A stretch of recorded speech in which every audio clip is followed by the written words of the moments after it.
위험한 터널을 여전히 걷고 계신 성도님 모두에게 하나님의 크신 위로와 보호하심이 함께하기를 주님의 이름으로 축원을 드립니다. 금방 끝날 것 같았던 코로나 사태가 또 2년을 넘어가게 되었습니다. 한 해를 돌아보면 매 순간 힘들고 어려우셨을 텐데 또 수고 많이 하셨습니다. 우리 하나님께서 오늘 이 자리에 참여하신 성도님들을 위로하시고 또 말씀으로 위로해 주시고 힘을 주실 줄 믿습니다. 2021년을 보내고 2022년을 맞이하려고 하는 이 송구영신의 때에 우리가 예배를 통해서 반드시 해야 하는 것은 하나님께 감사를 드리는 일입니다. 세상 사람들과 또 방송과 통신 매체는 연일 코로나 문제로 얼마나 힘들고 얼마나 어려운지를 이야기하고 있습니다. 또 매일 고통받는 소식을 또 우리가 전해 듣기 때문에 그것 때문에 많은 사람들이 마음에 여유가 없고 지쳐가고 있는 것이 현실입니다. 하지만 이 땅에 오신 예수 그리스도를 맞이하고 있는 그리스도인들은 이렇게 소란한 세상 가운데에서도 기쁨을 누리며 하나님께 감사드리며 살아갈 수 있어야 합니다. 전혀 그런 상황이 아니라고 할지라도 우리가 주님을 찬양하고 감사드릴 수 있는 것은 오늘도 여전히 우리 하나님께서 우리를 기억해 주시고 또 우리와 함께해 주시기 때문입니다. 누가복음 1장에 보면 전혀 찬양을 드릴 수 없는 두 여인의 기뻐하는 모습을 발견하게 됩니다. 누가복음 1장 39절 이하의 말씀을 보면 다음과 같이 나와 있습니다. 이때에 마리아가 일어나 빨리 산골로 가서 유대 한 동네에 이르러 사가랴의 집에 들어가 엘리사벳에게 문안하니 엘리사벳이 마리아가 문안함을 들음에 아이가 복중에 뛰노는지라 이렇게 말씀하고 있습니다. 지금 이 상황이 어떠한지 빨리 파악하기 위해서 마리아와 엘리사벳이 누구인지를 우리가 알면 쉽게 이해할 수 있습니다. 마리아는 우리가 잘 아는 대로 예수님의 어머니였고 엘리사벳은 세례 요한의 어머니입니다. 이것은 우리가 다 알고 있는데 왜 특별한 것처럼 말씀을 하시나요? 이렇게 질문하시는 분이 계실 수도 있을 것입니다. 이 두 여인을 가만히 살펴보면 그들이 전혀 기뻐할 수 있는 상황이 아니었음에도 불구하고 하나님 안에서 함께 기뻐하고 있다는 그 사실을 우리가 눈여겨 주목해 보려고 합니다. 누가복음 1장 30절과 35절 이하에서 천사가 나타나 마리아에게 한 말이 있습니다. 이것은 참으로 처녀가 듣기에는 이례적이고 받아들이기 쉽지 않은 그러한 말씀이었습니다. 천사가 이르되 보라 내가 잉태하여 아들을 낳으리니 그 이름을 예수라 하라. 마리아가 천사에게 말하되 나는 남자를 알지 못하니 어찌 이 일이 있으리까 대화를 나누고 있습니다. 천사와 마리아의 대화 속에서 이례적이고 또 특별하다고 말하는 이유가 무엇인지 발견하셨습니까? 우리의 상식에 벗어나는 일이기도 하지만 더 중요한 것은 하나님께서 마리아에게 임하고 계시다고 하는 것입니다. 성령이 내게 임하시고 지극히 높으신 이의 능력이 너를 덮으리니 이러므로 나실 바 거룩한 이는 하나님의 아들이라 일컬음을 받을 것이다 이야기하고 있습니다.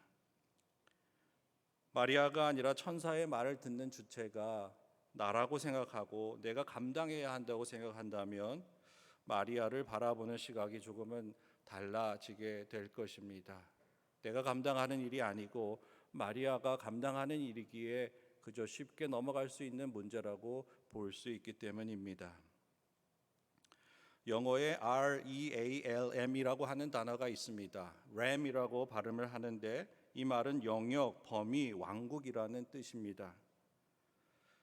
하나님의 나라가 마리아에게 주권적으로 임하고 있다는 말씀입니다. 지극히 높으신 이의 능력이 마리아를 덮었다 이렇게 성경은 말씀하고 있습니다. 하나님의 영역과 인간의 영역이 하나가 되었다는 이야기입니다. 그 결과 인간의 영역에서 바라보면 그것이 굉장히 이례적이고 엄청난 일이라고 하는 것을 고백할 수밖에 없다는 것입니다. 처녀가 아이를 가지게 되었습니다.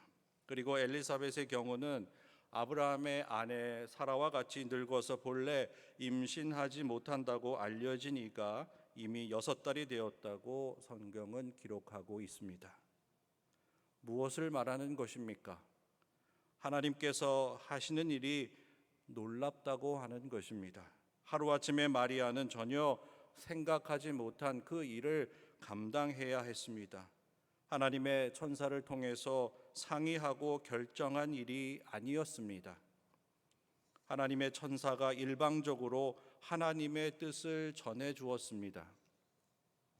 마치 욥이 하루아침에 10명의 자녀를 다 잃어버리고 또 재산을 다 잃어버리고 자신의 몸에 심한 병까지 얻게 된 것과 같다고 하겠습니다. 하나님께서 사탄과의 대화 중에서 일어난 그 일 때문에 욥이 시험을 당하게 될 것이라고 욥과 상의하거나 예고하지 않은 채 고난을 욥이 당하도록 하셨던 것과 같은 일이 마리아에게도 일어났던 것입니다. 그러나 마리아와 욥은 하나님께 대들거나 원망하지 않았습니다. 왜냐하면 지금 당장은 하나님의 뜻을 다 알 수는 없지만 하나님께서 이렇게 하신 그 이유가 있을 것이라고 하는 것을 나중에 알게 될 것이라는 믿음이 그들에게 있었기 때문입니다. 그리고 그들은 그 믿음을 끝까지 지킴을 통하여서 하나님의 일을 이루게 하는 그 역사에 동참함을 통해서 하나님과 함께 복을 누리는 귀한 은혜의 삶을 살 수 있었습니다.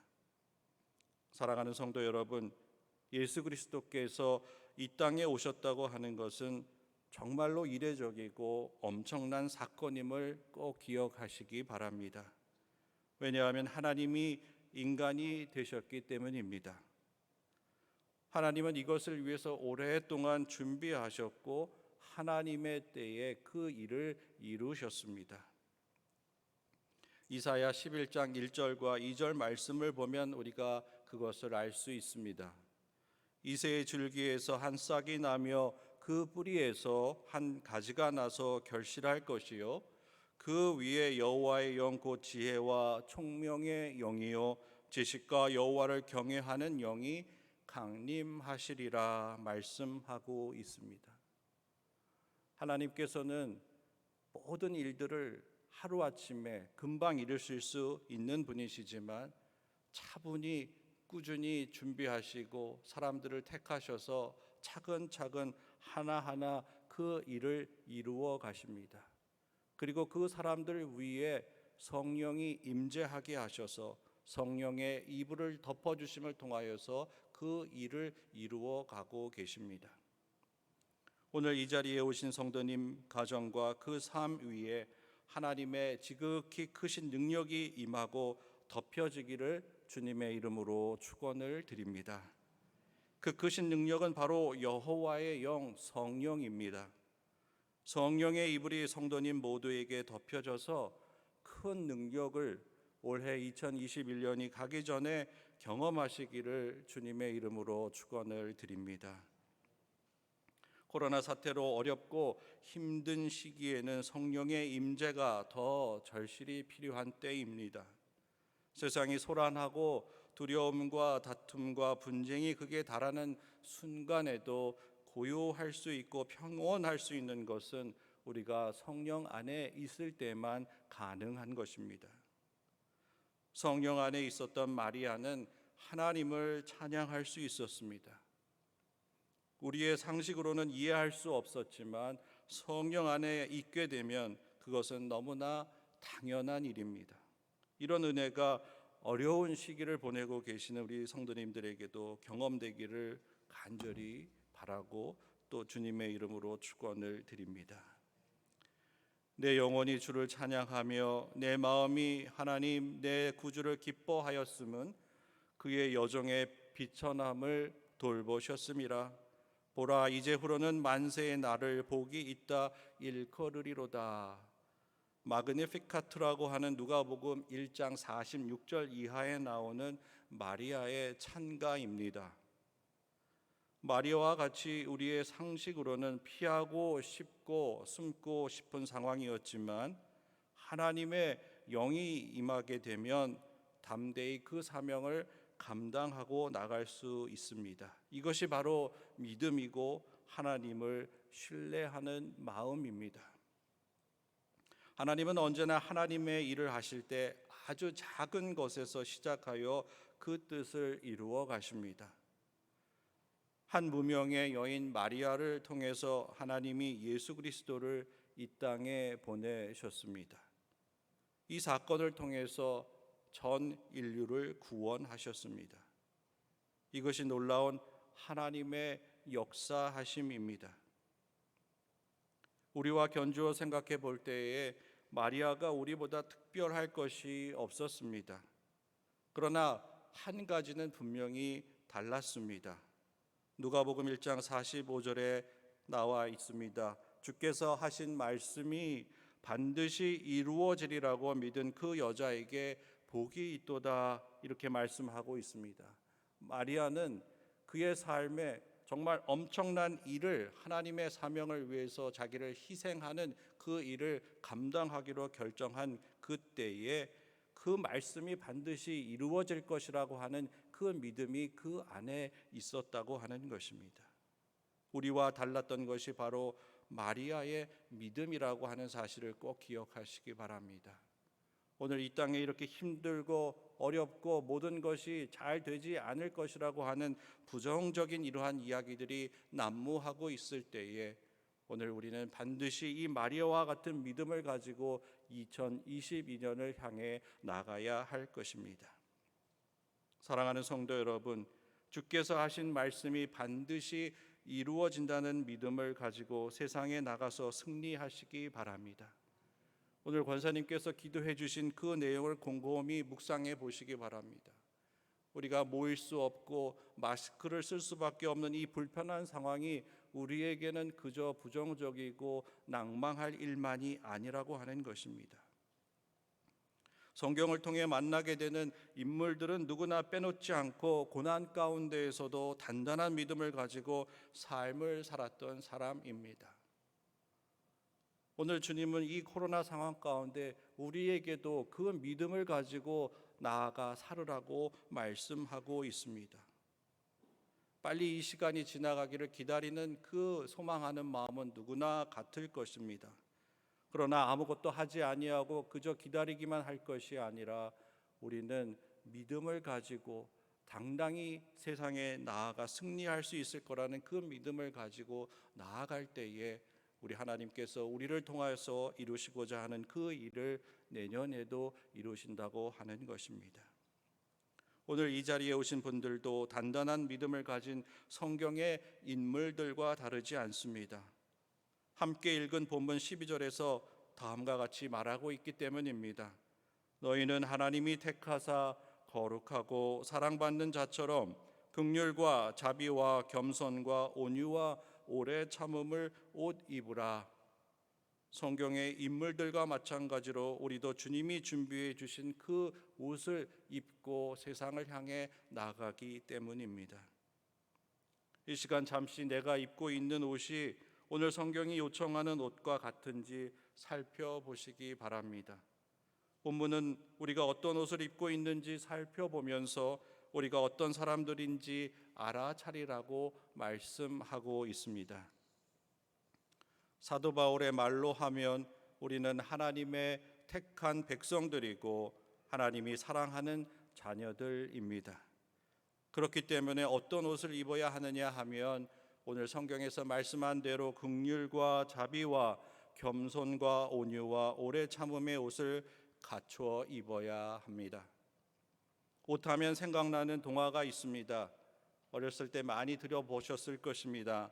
안데르센이 지은 단편작인 임금님의 새 옷이 원래 제목인데 벌거숭이 임금님 또는 벌거벗은 임금님으로 잘 알려진 동화입니다. 어느 왕국의 새 옷을 좋아하는 호화로운 그 임금이 살고 있었습니다. 왕실에서 근무하는 2명의 재봉사가 임금님을 만난 자리에서 아주 근사한 옷을 지어주겠다고 하였으나 이들이 만들어준 옷은 눈에 보이지 않는 옷이었습니다. 그렇지만 임금님의 눈에 보이지 않는다는 옷은 그 실제로는 아무것도 없는 옷이었습니다. 임금님이 이 옷을 입고 길거리를 행진하자 사람들은 처음에는 임금님을 칭송했습니다.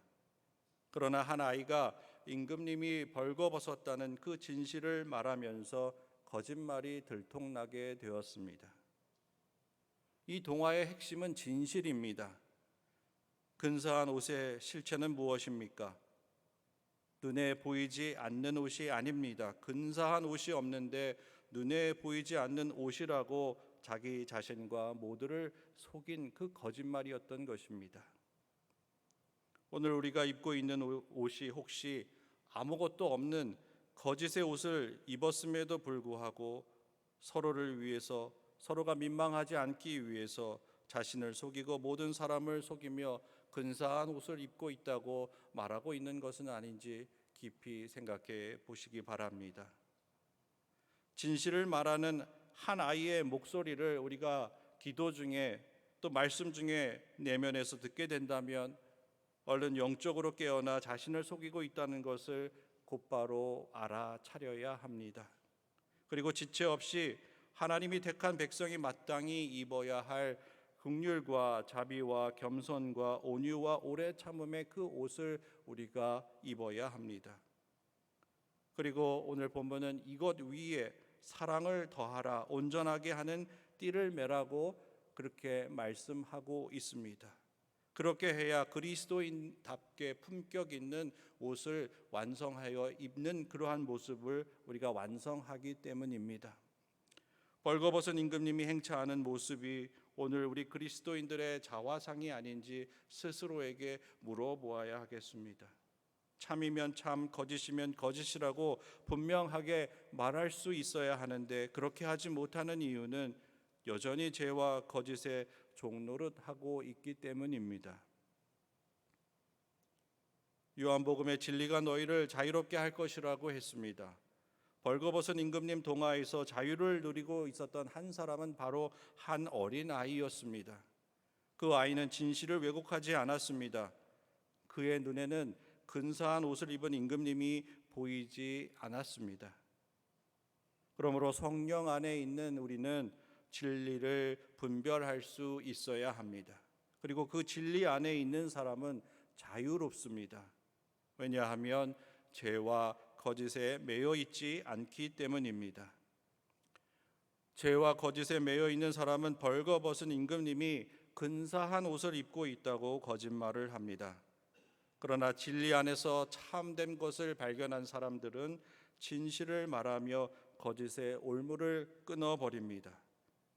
그리고 참된 그리스도인들은 거짓을 버리고 하나님이 택한 백성과 자녀답게 하나님께서 준비해 주신 그 옷을 입고 사랑의 띠를 메고 그리스도인의 품격 있는 모습으로 살아가게 되는 것입니다.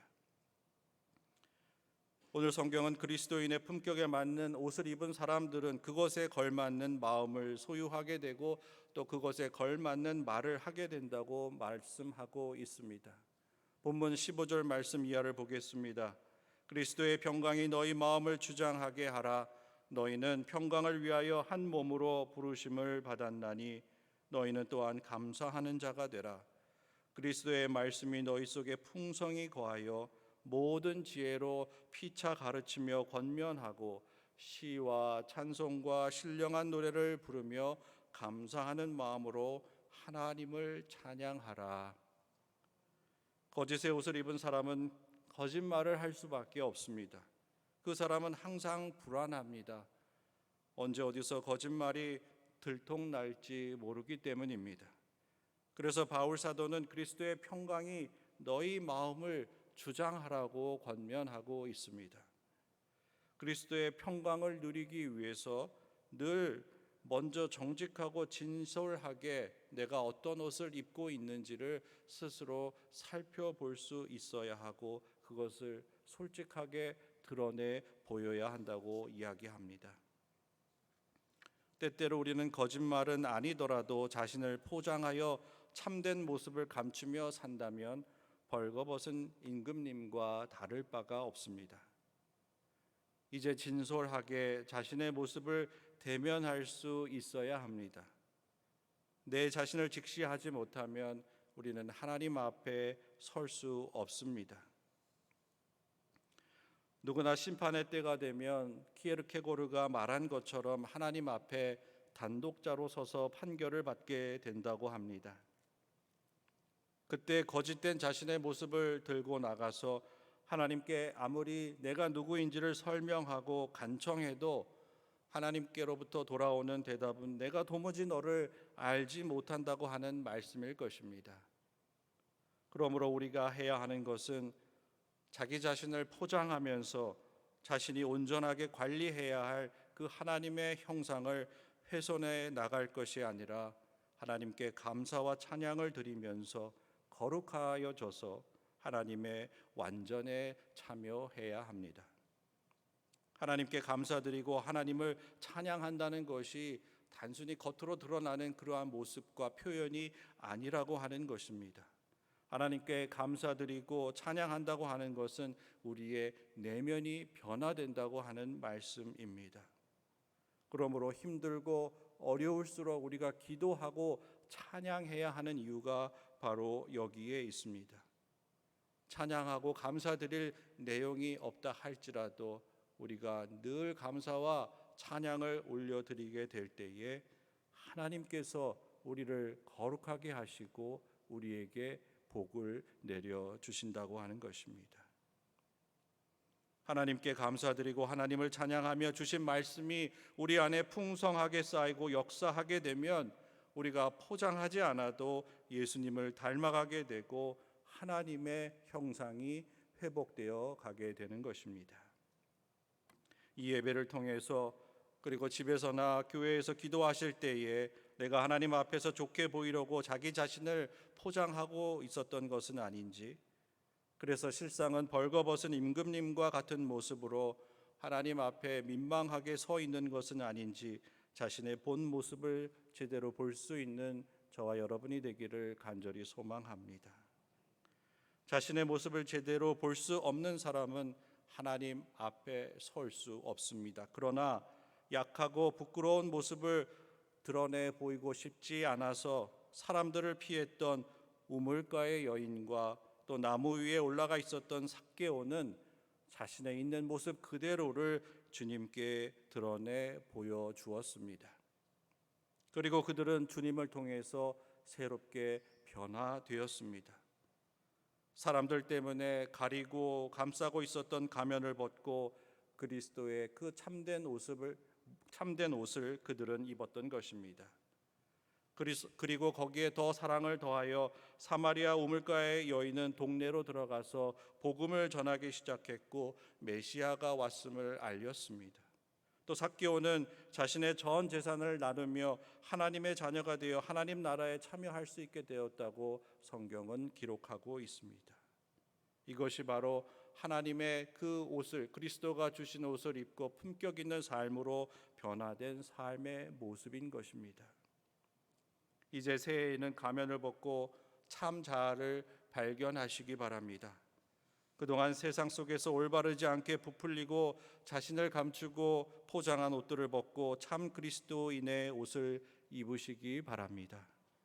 그렇게 하면 지금까지와는 다른 관계를 하나님과 맺게 될 것입니다. 하나님과 바른 관계를 맺게 되면 삶이 변화될 것입니다. 그리고 하나님의 복을 누리며 살게 되실 것입니다. 새해에는 하나님의 사랑을 더 많이 덧입으시기 바랍니다. 성령의 임재와 덮임을 경험하심으로 진짜 하나님의 사람과 자녀들이 다 되시기를 주님의 이름으로 축원을 드립니다. 하나님은 때때로 새 옷을 입히시기 위해서 지금 내가 잘 입고 있는 옷을 벗기실 때가 있습니다. 그때 당황하지 마시고 그 하나님을 신뢰하고 그 말씀에 순종하여서 하나님이 준비해 주신 거룩한 성령의 옷을 입으시기 바랍니다. 그 옷이 바로 생명의 옷이기 때문입니다. 그 생명의 옷을 거부하는 사람들을 향해서 웨슬리 목사님은 다음과 같이 안타까운 마음을 표현하고 있습니다. 죽은 자들이여, 이미 그 내면이 죽어버린 자들이여, 영적으로 죄 안에서 죽은 자들이여, 이 땅에서 숨쉬고 있으나 이미 하나님께 죽은 자들이여, 진정 두 번째 죽음을 갈망하고 있는 것입니까? 계속 죄 안에 있으렵니까? 영원한 고통을 갈망하며 오 여러분 죽어가는 죄인들이여, 왜 어찌하여 영원히 죽음 속에 있으려 하시는 것입니까? 마리아와 욥은 어쩌면 하나님께서 강제적으로 그들의 옷을 벗기시고 새 옷을 입히셨을 때 그들은 저항하지 않았습니다. 오늘 우리 자신에게 익숙한 옷을 고집하지 말고 하나님의 자녀로서 마땅히 입어야 할 옷으로 갈아입으라고 하실 때에 우리가 순종하며 나아가시는 저와 여러분이 다 되시기를 주님의 이름으로 축원을 드립니다. 그리고 그 옷이 우리에게 입혀졌을 때에 사랑의 띠로 다시 한번 단단히 메어서 그 옷이 벗겨지지 않도록 제대로 갖춰 입을 수 있는 저와 여러분이 되기를 간절히 소망합니다. 그렇게 될 때에 2022년 힘들고 어려운 그 시대를 우리가 뚫고 나갈 때에 우리는 여전히 주님과 함께 주님께서 허락해 주신 그 옷을 입고 주님의 손을 단단히 붙잡고 나가게 된다면 다른 사람들은 힘들고 어려울지라도 우리는 주님의 은혜 가운데 복을 누리며 살아가게 될 줄 믿습니다. 그 은혜가 오늘 이 예배에 참석한 성도님 모두에게 임하시기를 우리 주님의 이름으로 축원을 드립니다. 기도하겠습니다. 은혜의 주님 감사합니다. 하나님께서 저희를 택하여 주시고 귀한 주님의 사랑의 옷을 입혀주시니 감사합니다. 그 옷을 거부하지 않게 하시고 입고 나아갈 수 있도록 주님 은혜를 베풀어 주옵소서. 이 시간 주님의 전에 나올 때 11조 예물을 드립니다. 바친 손길 위에 주님께서 복 내려주시고 그 삶을 지켜 인도하여 주옵소서. 모든 것 주님께 맡기오며 이 모든 말씀 우리 주 예수님의 이름으로 기도하옵나이다. 아멘.